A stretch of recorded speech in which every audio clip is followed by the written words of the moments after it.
नमस्कार, केतकीज किचनमध्ये आज आपण उन्हाळ्याच्या दिवसात शरीराला थंडावा देणारं असं नैसर्गिकरित्या एक सरबत बनवणार आहोत। सध्या वातावरणात उष्णता प्रचंड वाढलेली आहे। अशा वेळेला काय होतं, फ्रीजमधलं थंडगार पाणी आणि कोल्ड ड्रिंक पिण्याकडे शिवाय आईस्क्रीम खाण्याकडे आपला कल खूप वाढतो। त्यामुळे फायदा कमी आणि तोटाच जास्त होतो। म्हणूनच आज मी तुम्हाला इथे घरच्या घरी सब्जा वापरून सरबत कसं बनवायचं ते दाखवणार आहे।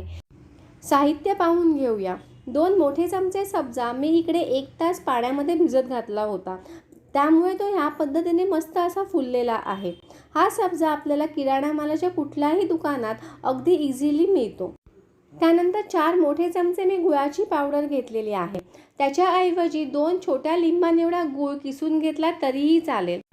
2 इंच आलं किसून घेतलेलं आहे। नंतर 7 ते 8 चमचे साखर, 2 लिंबांचा रस, 1 चमचा सेंधव मीठ आणि चवीप्रमाणे आपलं रेग्युलर मीठ घेतलेलं आहे। आता आपल्याला सुरुवातीला 1 ग्लास पाणी घ्यायचं आहे आणि त्याच्यामध्ये साखर आणि गूळ घालून तो व्यवस्थित विरघळून घ्यायचा आहे। सांगितलेल्या साहित्यामध्ये आपले 4 ग्लास सरबत इथे तयार होणार आहे।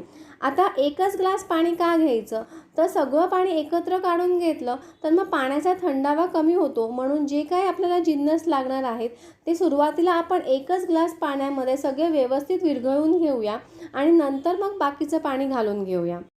हे सरबत फ्रीजच्या पाण्याच्या ऐवजी माठातल्या थंडगार पाण्याने बनवलं तर अगदीच उत्तम। आता इथे गूळ आणि साखर व्यवस्थित विरघळलेली आहे। पुढचे साहित्य आपण घालून घेऊया। मी इथे आता लिंबाचा रस आणि चवीप्रमाणे मीठ घालून घेते। त्यानंतर सेंधव मीठही घालून घेणार आहे। सगळे पदार्थ आता आपल्याला व्यवस्थित ढवळून एकजीव करून घ्यायचे आहेत। सरबतासाठी लागणारे सगळे जिन्नस आपण पाण्यामध्ये व्यवस्थित विरघळून घेतलेले आहेत। आता राहिलेले 3 ग्लास पाणी आपण घालून घेणार आहोत। सध्याच्या या कडक उन्हामधून जेव्हा आपण बाहेरून थकून घरी येतो, अशा वेळेला हे थंडगार सरबत प्यायलं की खूप बरं वाटतं। वेलचीचा फ्लेवर जर आवडत असेल तर या सरबतामध्ये थोडीशी वेलची कुटून घालायला काहीच हरकत नाही। आपलं सरबत इथे तयार आहे। आता हे सरबत कसं सर्व करायचं ते आपण पाहून घेऊया। आवडीप्रमाणे 2 मोठ्या ग्लासमध्ये 2 ते 3 चमचे हा भिजवलेला सब्जा सुरुवातीला काढून घ्यायचा।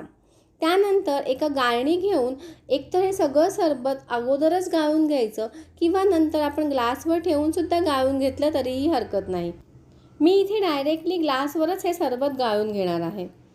इकडे मी तुम्हाला अगदी आवर्जून सांगेन की या उन्हाळ्यामध्ये हे सरबत अगदी रोज करून पिया।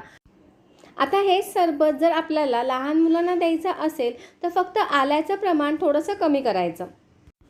उन्हामुळे जो काही थकवा आणि शीण येतो ना, आणि मुख्य म्हणजे या मुंबईच्या दमट वातावरणात जो काही त्रास होतो ना, तो सगळा शीण आपल्या इथे निघून जातो आणि खूप रिफ्रेशिंग वाटतं। आणि सब्जामुळे आपल्या शरीरामध्ये थंडावासुद्धा टिकून राहतो आणि उष्णतेचा त्रास होत नाही। आता हे सरबत असंच थंडगार सर्व करा किंवा छान लिंबाची स्लाइस करून ती या सरबतात घाला आणि नंतर सर्व करा। मग कसं वाटलं आजचं हे सरबत? व्हिडिओ आवडला असल्यास तो जास्तीत जास्त शेअर करा, त्याला लाईक करा आणि चॅनलला सबस्क्राईब करायला अजिबात विसरू नका। पुन्हा भेटूया अशीच एक छानशी रेसिपी घेऊन। तोपर्यंत बाय बाय।